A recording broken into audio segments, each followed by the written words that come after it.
ನಮಸ್ಕಾರ ಎಲ್ಲ ಬಂದವರೇ.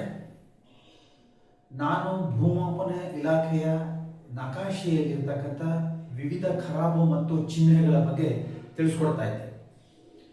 ಈ ದಿನ ನಾನು ಕಲ್ಯಾಣಿ ಬಗ್ಗೆ ತಿಳಿಸ್ಕೊಡ್ತೀನಿ.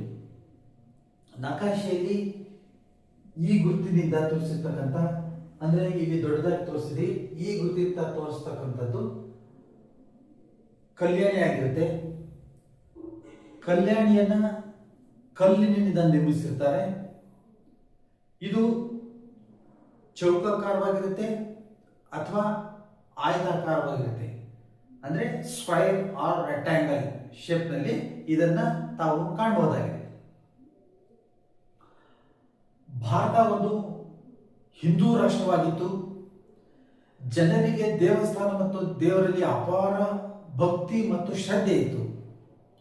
ಅನೇಕ ರಾಜರುಗಳು ಪ್ರಜೆಗಳ ಅನುಕೂಲಕ್ಕಾಗಿ ಅತ್ಯಂತ ಸುಂದರವಾದ ಹಾಗೂ ವಾಸ್ತುಶಿಲ್ಪವುಳ್ಳ ದೇವಸ್ಥಾನಗಳನ್ನು ನಿರ್ಮಿಸಿದ್ರು.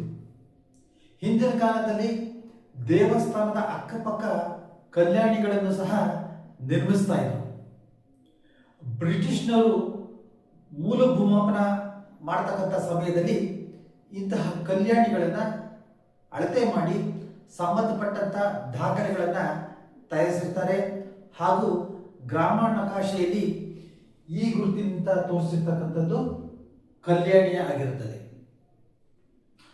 ಭಕ್ತರು ದೇವಸ್ಥಾನಕ್ಕೆಂದು ದೂರದ ಊರುಗಳಿಗೆ ನಡ್ಕೊಂಡು ಅಥವಾ ಎತ್ತಿನ ಗಾಡಿ ಮೂಲಕ ಅಥವಾ ಕುದುರೆ ಮೂಲಕ ಸಾಗಿ ದೇವಸ್ಥಾನದಲ್ಲಿ ಹಲವು ದಿನಗಳ ತಂಗಿ ದೇವರಿಗೆ ಸೇವೆಯನ್ನ ಸಲ್ಲಿಸ್ತಾ ಇದ್ರು.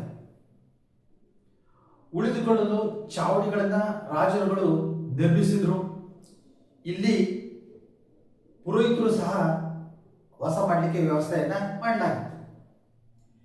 ದೇವರ ವಿಗ್ರಹಗಳನ್ನು ಮತ್ತು ದೇವಸ್ಥಾನಗಳನ್ನು ಶುಚಿಗೊಳಿಸಲು, ಅಭಿಷೇಕ ಮಾಡಲು, ಅಡಿಗೆ ಮಾಡಿ ನೈವೇದ್ಯ ಮತ್ತು ಪ್ರಸಾದ ತಯಾರಿಸಲು, ನೀರನ್ನು ಕುಡಿಯಲು, ಸ್ನಾನ ಮಾಡಲು, ದನಕರುಗಳಿಗೆ ನೀರನ್ನು ಉಣಿಸಲು ಕಲ್ಯಾಣಿಗಳನ್ನ ಆಗಿನ ಕಾಲದಲ್ಲಿ ನಿರ್ಮಿಸ್ತಾ ಇದ್ರು. ನೀರು ಜೀವನದ ಮೂಲ ಮತ್ತು ಶಕ್ತಿಯ ಸಂಕೇತ. ಧನಾತ್ಮಕ ಶಕ್ತಿಯನ್ನ ಹೀರ್ಕೊಳ್ಳುತ್ತೆ.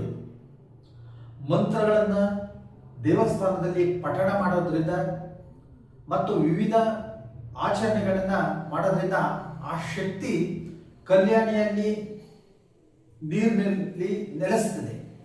ಇಂತಹ ನೀರನ್ನ ಸ್ಪರ್ಶ ಮಾಡೋದ್ರಿಂದ ಅಥವಾ ಮುಳುಗಿ ಸ್ನಾನ ಮಾಡೋದ್ರಿಂದ ಹೊಸ ಚೈತನ್ಯ ಮತ್ತು ಶಕ್ತಿ ನೀಡುತ್ತೆ ಎಂಬ ನಂಬಿಕೆ ಇಂದ ಕಲ್ಯಾಣಿಗಳನ್ನ ನಿರ್ಮಿಸಲಾಗ್ತಾ ಇತ್ತು. ಈಗಲೂ ಸಹ ಹಲವು ಕಡೆ ಕಲ್ಯಾಣಗಳಲ್ಲಿ ಶುಚಿಯಾಗಿ ಇಟ್ಟುಕೊಂಡು ಅದನ್ನು ಉಪಯೋಗಿಸುತ್ತಿರುವುದನ್ನು ತಾವು ಕಾಣಬಹುದಾಗಿದೆ. ಕಾಲಕ್ರಮೇಣ ಹಲವು ಕಲ್ಯಾಣಗಳು ಪಾಳು ಬಿದ್ದಿದ್ದು ಇವುಗಳನ್ನು ಉಪಯೋಗಿಸ್ತಾ ಇಲ್ಲ. ಪುರಾತತ್ವ ಇಲಾಖೆಯವರು ಮತ್ತು ಹಲವು ಸ್ವಯಂ ಸೇವಾ ಸಂಘ ಸಂಸ್ಥೆಗಳವರು ಇಂತಹ ಅನೇಕ ಕಲ್ಯಾಣಿಗಳನ್ನು ಗುರುತಿಸಿ ಪುನರ್ ನಿರ್ಮಾಣ ಮಾಡಿ ಪುನರುಜ್ಜೀವನಗೊಳಿಸಿ ಅವುಗಳನ್ನು ಉಪಯೋಗಿಸ್ತಾ ಇರ್ತಕ್ಕಂಥದ್ದನ್ನು ತಾವು ಕಾಣಬಹುದಾಗಿದೆ.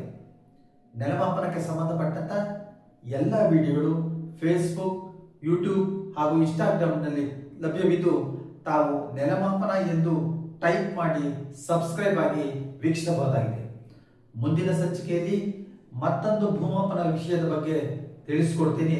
ಅಲ್ಲಿವರೆಗೂ ನಮಸ್ಕಾರ.